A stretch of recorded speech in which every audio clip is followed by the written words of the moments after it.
OYO ರೂಮಲ್ಲಿ ಮಹಿಳೆಯ ಬರ್ಬರ ಕಗ್ಗೊಲೆಯೊಂದಾಗಿದೆ. ಅಂತರ ಕಾಯ್ದುಕೊಂಡ ಮಹಿಳೆಯ ಮರ್ಡರ್ ನಡೆದಿದೆ. ಟೆಕ್ಕಿ ಯಶಸ್ನಿಂದ ಹರಿಣಿ ದಾಸೇಗೌಡನ ಹತ್ಯೆಯಾಗಿರುವಂತಹದ್ದು. ಇತ್ತೀಚೆಗೆ ಜಾತ್ರೆಯೊಂದರಲ್ಲಿ ಹರಿಣಿಗೆ ಯಶಸ್ಸು ಪರಿಚಯ ಆಗಿದ್ದ. ಕಾಮನ್ ಫ್ರೆಂಡ್ ಮೂಲಕ ಪರಸ್ಪರ ಪರಿಚಯ ಆಗಿದ್ರು. ಇವತ್ತು ಓಯೋ ರೂಮ್ನಲ್ಲಿ ಆ ಮಹಿಳೆಯ ಅತ್ಯಂತ ಬ್ರೂಟಲ್ ಮರ್ಡರ್ ಒಂದಾಗಿದೆ. ಟೆಕ್ಕಿ ಯಶಸ್ನಿಂದ ಹರಿಣಿ ದಾಸೇಗೌಡನ ಹತ್ಯೆ. ಇತ್ತೀಚೆಗೆ ಜಾತ್ರೆಯೊಂದರಲ್ಲಿ ಹರಿಣಿಗೆ ಯಶಸ್ಸು ಪರಿಚಯ ಆಗಿದ್ದ. ಕಾಮನ್ ಫ್ರೆಂಡ್ ಮೂಲಕ ಪರಸ್ಪರ ಪರಿಚಯಸ್ಥರು. ಇಬ್ರು ಕೂಡ ಒಂದೊಂದು ಕಾಮನ್ ಫ್ರೆಂಡ್ಸ್ ಆಗಿದ್ರು. ಇಬ್ಬರ ನಡುವೆ ಸ್ನೇಹ ಬೆಳೆದಿತ್ತು. ಹಲವು ಬಾರಿ ಖಾಸಗಿ ಭೇಟಿ ಅಂದ ಕೂಡಲೇ ನಿಮಗೊಂದಷ್ಟು ಸುಳಿವು ಸಿಕ್ಕಿರುತ್ತೆ. ಫೋನ್ನಲ್ಲಿ ನಿರಂತರ ಸಂಪರ್ಕ ಇದ್ದ ಹರಿಣಿ ಮತ್ತು ಯಶಸ್ ವಿಷಯ ತಿಳಿದು ಪತ್ನಿ ಹರಿಣಿಗೆ ಪತಿ ದಾಸೇಗೌಡ ಕ್ಲಾಸ್ ತಗೊಂಡಿದ್ದಾರೆ. ಮನೆಯಲ್ಲಿ ಕೂಡಿ ಹಾಕಿ ಮೊಬೈಲ್ ಕಿತ್ತುಕೊಂಡಿದ್ದ ಪತಿ ಮನೆಯಲ್ಲಿ ಮಕ್ಕಳಿವೆ, ಅಮ್ಮನಾಗಿರು ಎಂದು ಬುದ್ಧಿ ಮಾತು. ಹೌದು, ಸಭ್ಯಸ್ಥ ಕುಟುಂಬಸ್ಥರು ಹಿಂಗೆ ಹೇಳೋದು. ಇದಾದ ಬಳಿಕ ಬುದ್ಧಿ ಕಲಿತು ಯಶಸ್ನಿಂದ ದೂರವಿದ್ದ ಹರಿಣಿ ಆದ್ರೆ ಮಾತನಾಡಲೆಂದು ಓಯೋಗೆ ಕರೆಸಿ ಹರಿಣಿಯ ಕೊಲೆಯನ್ನ ಮಾಡಲಾಗಿದೆ. ನಗೆ ಸಿಗದವಳು ಇನ್ನು ಮುಂದೆ, ಅಂದ್ರೆ ನನಗೆ ಸಿಗದೆ ಇರುವವಳು ಇನ್ನು ಮುಂದೆ ಯಾರಿಗೂ ಸಿಗಬಾರದು ಅಂತ ಹೇಳಿ ಕೃತ್ಯ. ನಂತರ ತಾನು ಎದೆಗೆ ಚಾಕು ಹಾಕಿಕೊಂಡು ಆತ್ಮಹತ್ಯೆ ಮಾಡ್ಕೊಂಡಿದ್ದಾನೆ. ಅದಕ್ಕೆ ಪ್ರಯತ್ನ ಪಟ್ಟಿದ್ದಾನೆ. ರಕ್ತದ ಮಡುವಿನಲ್ಲೇ ಕೆಂಗೇರಿ ಠಾಣೆಗೆ ಹೋಗಿ ಸರೆಂಡರ್ ಆಗಿದ್ದಾನೆ. ಬೆಂಗಳೂರಿನ ಸುಬ್ರಹ್ಮಣ್ಯಪುರ ಠಾಣೆ ವ್ಯಾಪ್ತಿಯಲ್ಲಿ ಘಟನೆ ಸಂಭವಿಸಿದೆ. ಹರಿಣಿಯ ಗಂಡನಿಗೆ ಇತ್ತು ಕೋಟಿ ಕೋಟಿ ಬೆಲೆ ಬಾಳುವಂತಹ ಆಸ್ತಿ. ಹರಿಣಿಗೆ 2 ತಲೆಮಾರು ಕೂತು ತಿಂದರೂ ಕೂಡ ಕರಗದಷ್ಟು ಆಸ್ತಿ ಇದೆ.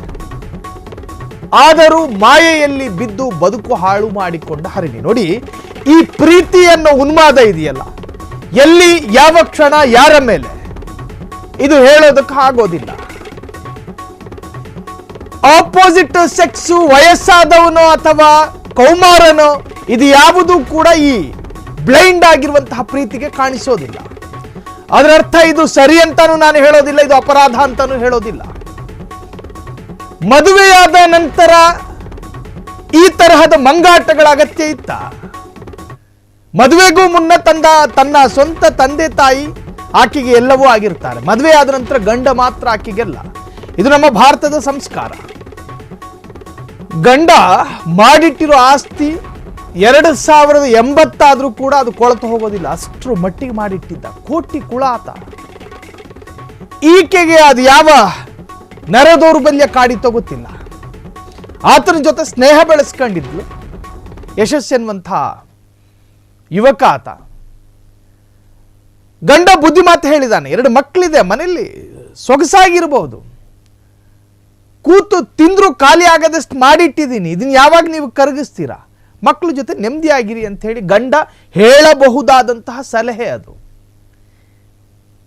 ಕೆನ್ನೆ ಸ್ವಲ್ಪ ಕೆಂಪಗಿತ್ತು, ಆಕೆಗೂ ಸ್ವಲ್ಪ ವಿಸ್ತಾರವಾದ ಆಸೆ ಇತ್ತೇನೋ.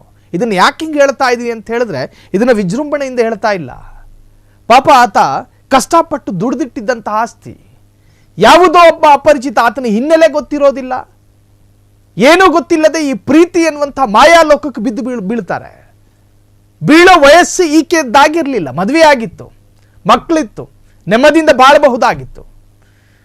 ಗಂಡನ ಬುದ್ಧಿ ಮಾತನ್ನ ಅರ್ಥ ಮಾಡಿಕೊಂಡು ಒಂದಷ್ಟು ದಿನ ಆತನ ಸಹವಾಸವೇ ಬೇಡ ಅಂತೇಳಿ ಈಕೆ ಸರಿಯಾಗೇ ಇದ್ರು.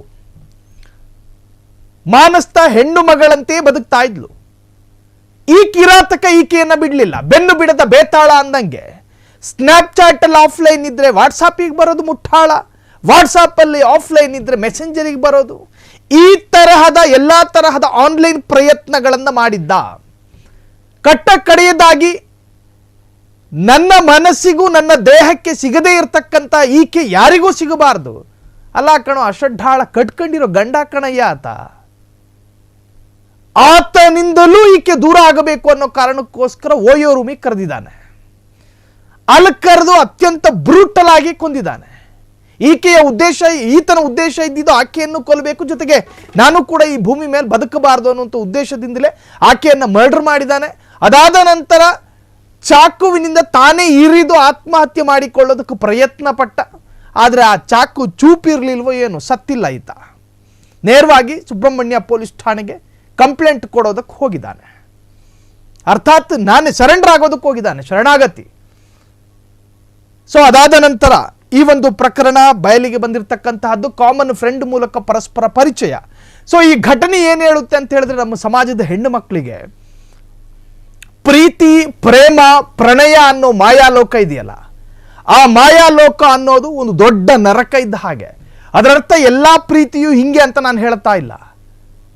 ಭಾಗಶಃ 90% ಪ್ರೀತಿ ಪ್ರಣಯದ ಪ್ರಕರಣಗಳು ಈ ತರಹ ಜೀವ ಕಳಕೊಂಡು ಅನಾಥ ಆಗಿ ಅದು ಎಂಡು ಕಾಣುವಂತಹದ್ದು. ಹಾಗಾಗಿ ಆರಂಭದಲ್ಲಿ ಎಲ್ಲವೂ ಚೆನ್ನಾಗಿರುತ್ತೆ, ಬರಬರುತ್ತಾ ಅದರ ಸ್ವರೂಪಗಳು ಬದಲಾಗುತ್ತೆ, ಅದರ ಆಕಾರ ಎಲ್ಲವೂ ಕೂಡ ಬದಲಾಗುತ್ತೆ.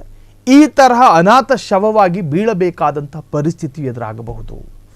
ಸೊ ಹಾಗಾಗಿ ಈ ತರಹದ ಘಟನೆಗಳು ಸಮಾಜಕ್ಕೊಂದು ಪಾಠ ಆಗಬೇಕು.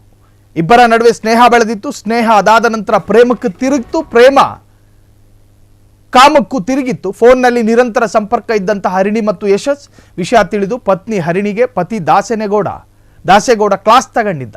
ಮನೆಯಲ್ಲಿ ಕೂಡಿ ಹಾಕಿ ಮೊಬೈಲ್ ಕಿತ್ಕೊಂಡಿದ್ದ ಪತಿ ಮನೆಯಲ್ಲಿ ಮಕ್ಕಳಿವೆ, ಅಮ್ಮನಾಗಿರು ಎಂದು ಬುದ್ಧಿ ಮಾತು ಹೇಳಿದ್ದ. ಕೇಳಿಸ್ಕೊಂಡು ಒಂದಷ್ಟು ದಿನ ಆ ದರಿದ್ರನಿಂದ ದೂರ ಇದ್ಲು. ಸೊ ಅದಾದ ನಂತರ ಆತ ಈಕೆಯನ್ನ ಬೆನ್ನು ಬಿಡದೆ ಕಾಡಿದ್ದ.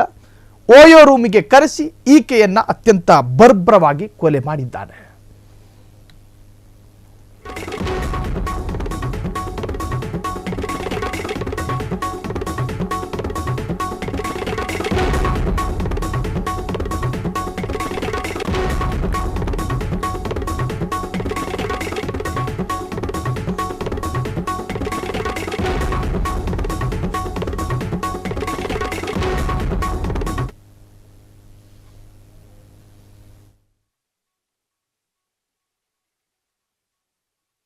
ಮತ್ತೆ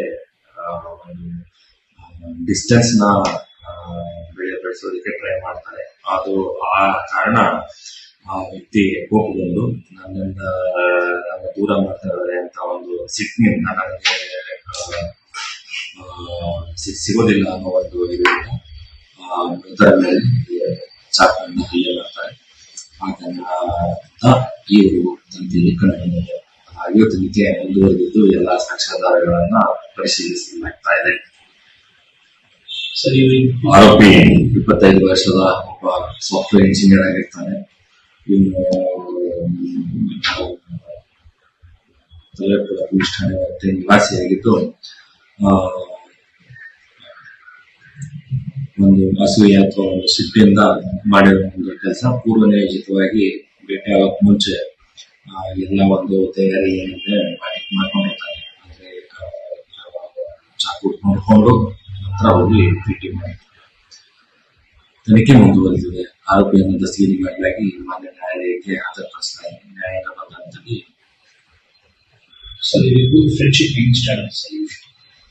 ಊರ್ ಹಬ್ಬದಲ್ಲಿ ಭೇಟಿಯಾಗಿ ಒಬ್ಬ ಮ್ಯೂಚುವಲ್ ಫ್ರೆಂಡ್ ಮುಖಾಂತರ ಪರಿಚಯ ಆಗಿರ್ತಾರೆ.